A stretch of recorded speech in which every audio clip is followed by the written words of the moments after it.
Hello everybody, I'm Asher Simeon, and without further ado, let's hop straight into my deep dive analysis of the 2022 film The Batman through the lens of pop culture and communication. Now, imagine a city full of crime, chaos, and corrupt wealthy individuals.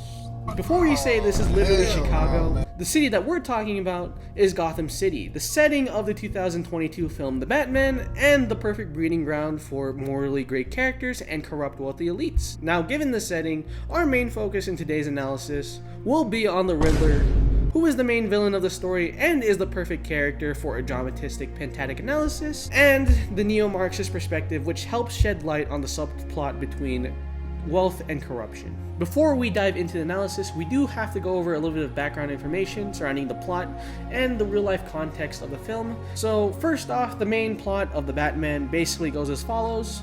Batman investigates a series of high profile murders of Gotham's most wealthy and powerful individuals at the hands of the Riddler, with each crime bringing light to the crimes and sins of Gotham's wealthy elite, as we find out that Gotham's wealthy elite have been using public funds to fund crime within Gotham. In terms of the real life context of the film, The Batman was filmed from January 2020 to March 2021. It was during this time that the COVID pandemic was at its height, and unfortunately as a result, according to Bell, government trust in the United States was at historic lows, as indicated by this chart. This growing disillusionment towards the United States government during this time was actually the main inspiration for the Riddler and his mission to expose the powerful people and their corruption.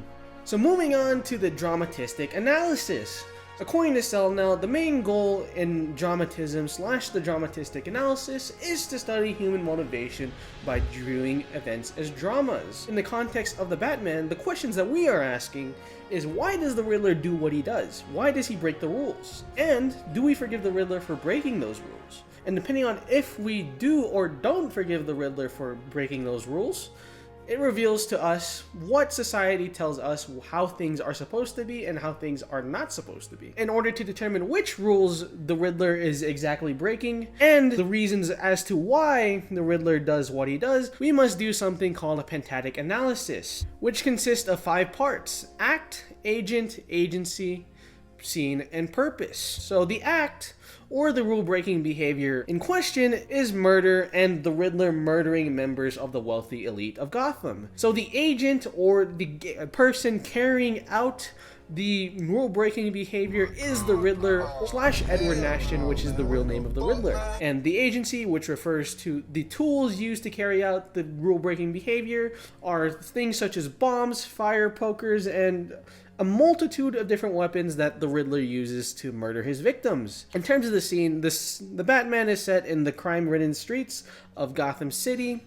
And finally, the purpose / the explanation as to why Riddler murders members of the wealthy elite is to punish the wealthy for ruining the city of Gotham by funding crime and expose the lies and corruption of the wealthy elite. Now that we've gone through the Pentatic Analysis, we can now determine the motive, which Cell now describes as the justification for the rule-breaking behavior. In order to determine the motive, we need to look back at the Pentad and determine the dominant ratio. In the Batman, purpose-act is the dominant ratio, because the whole reason why the Riddler commits murder is to expose the corrupt wealthy elite for funding the criminal activity within Gotham that is ruining the city. In other words, the Riddler's motive is to fix Gotham by bringing attention to the lies of the wealthy elite. So now that we've determined the motive, the last question we have left to ask is, do we forgive the Riddler? In theory, yes we should. Through Transcendence, Riddler should hypothetically be absolved of his guilt, because the Riddler technically is following a higher purpose by helping get rid of the excessive crime in Gotham City. In fact, if one were to do a Pentatic Analysis of the titular hero Batman, one would find that they have similar motives of cleaning up the streets of Gotham from crime. It is even revealed that the Riddler is inspired by Batman and his mission. And in an article, Polo even states that Batman and Riddler may have been on the same side if it weren't for conflicting moral codes. Spoiler alert, we do not forgive Riddler for his rule-breaking behavior because he ends up in jail. However, the Batman gets to walk away completely free. The reason? Well, the Batman doesn't kill, and the Riddler does, in turn suggesting that killing is an unforgivable act. However, if you combine the dramatistic with the neo-Marxist perspective, the message quickly becomes wealthy people should be able to break the rules because they are more moral and civilized compared to poor and working class people. Batman is rich, and the Riddler is a working class individual, which is why we need to look at the neo-Marxist perspective.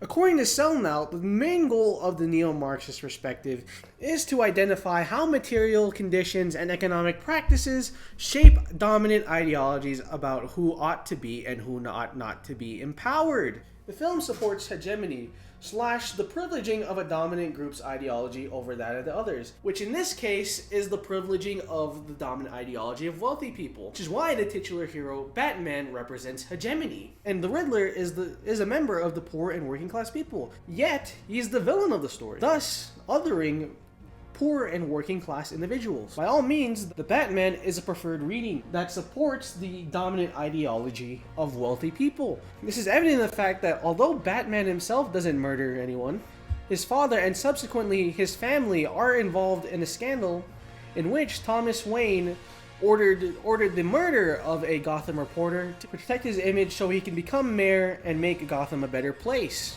As Moutourd puts it, the Batman could have gone deeper in his scrutiny in the Wayne family, but instead, the sins of Thomas Wayne are written off as mistakes made by a good man. So when the Wayne family tries to commit murder to fix Gotham, it's written off as an honest mistake. However, when the Riddler commits murder to fix Gotham, he is labeled as an insane person. Which is why the Riddler opts to blow up Gotham, suggesting that without wealthy people, society blows up metaphorically, and in the case of the film, literally actually blows up, thus driving home the message that wealthy people should be in power. So why does any of this matter? Well, as Selnout puts it, pop culture communicates and persuades in these subtle and covert or even hidden ways. And this is certainly the case in Batman, because on the surface, the film may seem like an attack on the ideology of wealthy people, considering how many wealthy characters are exposed for being complete assholes. However, our neo-Marxist and dramatistic analyses suggest that the film, in fact, supports the ideology of the top 1% of wealthy people.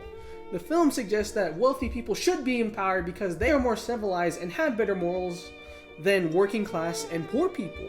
It's messages like this which we so often receive in films like The Batman and pop culture in general, which contribute to the reason why the top 1% continues to hold 24% of the nation's wealth, and I don't have money to move out of my parents' basement. In conclusion, the Batman supports taken for granted beliefs that wealthy people should always be in power. And when considering the real-life socio-political context surrounding the film sort of acts to subdue disillusionment toward current society and make sure that the ideology of wealthy people remains protected in America. However, because of our analysis through the lenses of the dramatistic and the neo-Marxist perspective, we have uncovered these hidden and subtle messages that the film tries to send towards us.